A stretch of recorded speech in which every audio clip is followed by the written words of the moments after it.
amazing governor we had. Yeah, thank you, Governor Bob. I know that he has books for everyone. I don't know how you want to do that. So. They're all signed.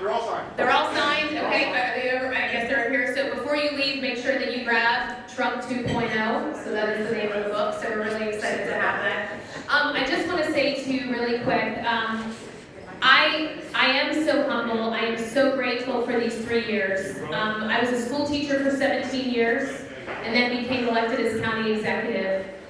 We have supported education, public safety. Our economy is better here in Wacomico County. Honestly, Governor Moore should look at Wacomico County because we have a great surplus. Our budget, or our bond rating went up. John Fiastro, you're here. Thank you. Sorry, John. Thank you for being here.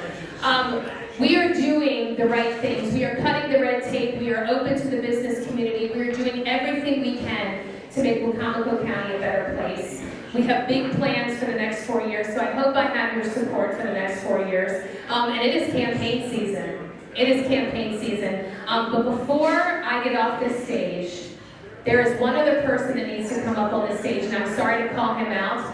This is probably one of the most important seats besides mine in this, and that is Delegate Barry Beecham. Would you come up really quick, please?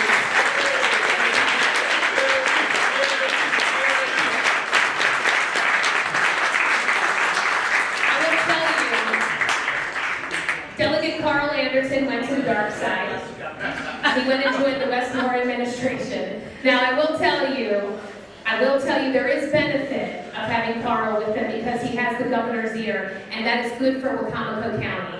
Okay, but his seat still was vacant, and we replaced it with this gentleman right here. And I'm going to tell you, we have to re-elect him. He has an opponent right now, and I'm going to say his name because I won't even give it credit. But he has an opponent. We have to get this man re-elected. So if you are in this seat right here, we have to.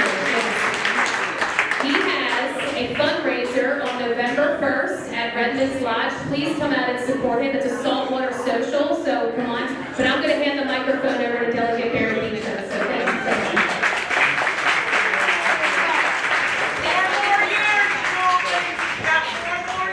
4 more years. Yes. 4 more years. You know, it's kind of difficult to follow up Governor Early. Yeah. So, you know, I would prefer to have been the one who spoke first. Sorry. But I just came from Delegate Otto's viewing, and I just want to tell you that he was in the office right beside me, and if everyone would just take one moment of silence for Delegate Otto.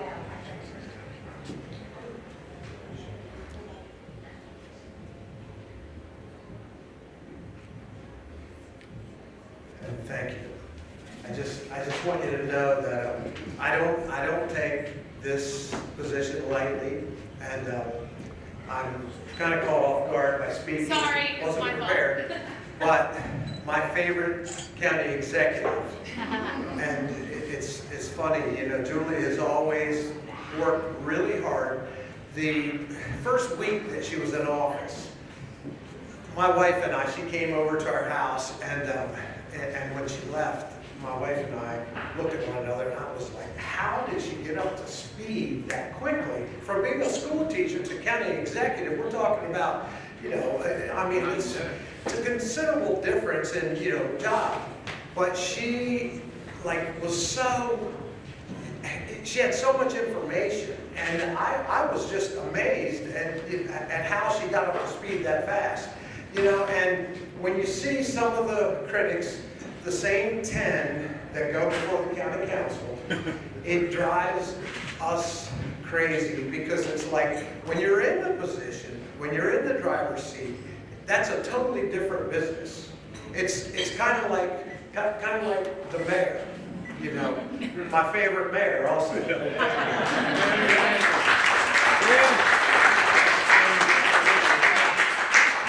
I love people that work hard. On Mother's Day, this lady was knocking on doors when she was campaigning. Now, I don't know very many women that would not use that as an excuse or a crutch. And I even went so far as to not criticize her, but to elbow her, but Julie, what are you doing? And what she said was, she said, if I lose, I'm okay, as long as I know that I did everything I could to get there. And I said, okay, I understand, you know. The mayor, another example, you know, when he got elected, and no one knows until you're in the seat really what it entails. He told me, he said, yesterday I was under the house pulling wire, and today I'm sitting at a desk and I'm the mayor. And so you have to really think about this. Think about, you know, there is no practice for the job that you're going to take. I can tell you this, from being appointed and, you know, going into Annapolis, and not the most friendly territory in the sense that, you know, it's 102 against 39. So you know that you're in an uphill battle the entire time. I'll tell you what we did do. 2,500 bills, and out of the 2,500 bills, we killed 1,900 of them. So,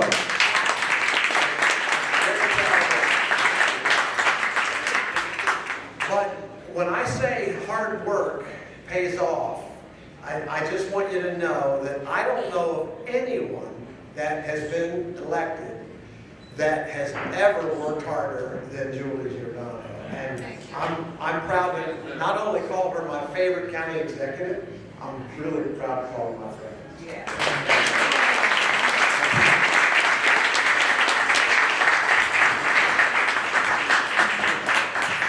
Please, we gotta get this man reelected in Annapolis.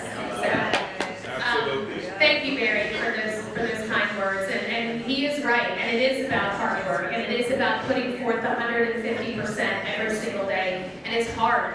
It's hard, and believe me, being in the role and now going for re-election, I'm already tired, you know, thinking about it, but we're ready to go. But Randy, don't think you're getting off the hook, because you're getting ready to come up here as well.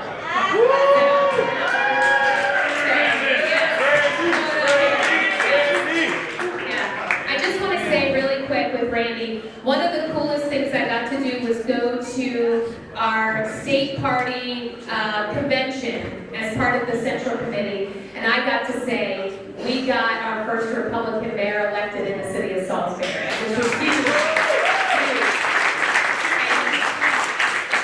And you talk about fighting a good fight. He is fighting the good fight. And, you know, we give each other help sometimes, you know, in the different roles. But he knows I support him 150%, and he is. I mean, he's in an uphill battle. And like Barry said, in Annapolis, it's really hard. It's really hard. And it's really hard to be a conservative Republican. I was the #1, and I hate to brag, but I was the #1 vote getter for Donald Trump as a Trump delegate in the state of Maryland. The whole state of Maryland. And I have to go to Annapolis and figure that out. But I will tell you, walking in Washington, D.C. is a little bit happier, you know, as we go through. So I get to wear my American flag scarf, my American flag shoes, I match Nicole Bennett's and Keisha's. She had one today.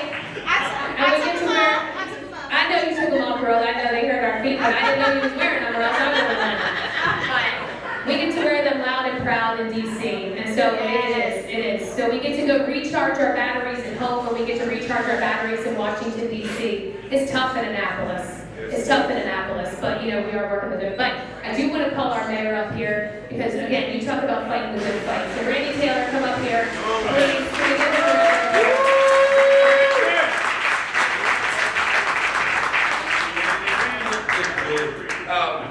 I get to say, from my experience, 6 weeks before the deadline, I was deciding whether I was going to run for mayor or not.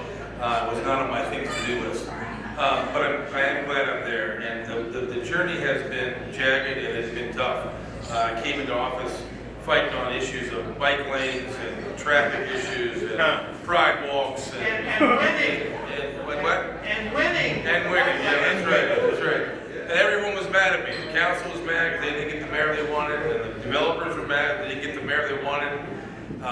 There's a bunch going on. And so Julie, and I was just saying to Nicole, I hadn't seen her since she was out knocking on doors for me, this little mayor from the city of Salisbury, which I really appreciated everybody doing and helping. That all said, you know, my relationship with Julie, she shows no mercy, even though we're Republicans. We have our moments, and it's fun. It's fun. We had an exchange the other day. It was kind of fun. But whether it's Shadow Hills or Planning Commission, we're back and forth. But we're friendly fire, which is fun. So listen, I have grown to respect her work ethic. I've grown to respect her commitment to her role, and she definitely is a decision maker. And I'm looking forward to help her in the fall or getting ready to go for another election. So thanks. Thank you.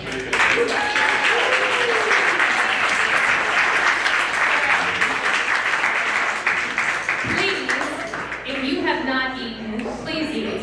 Please eat. Okay, I'm getting ready to get my first plate of food, so if you have not eaten. But other than that, yeah, I just want to say thank you to everyone, and I look forward to the next year of campaigning. I will say, no one, including James Wynn, who's not here right now, I know, he might be here a little bit, but nobody has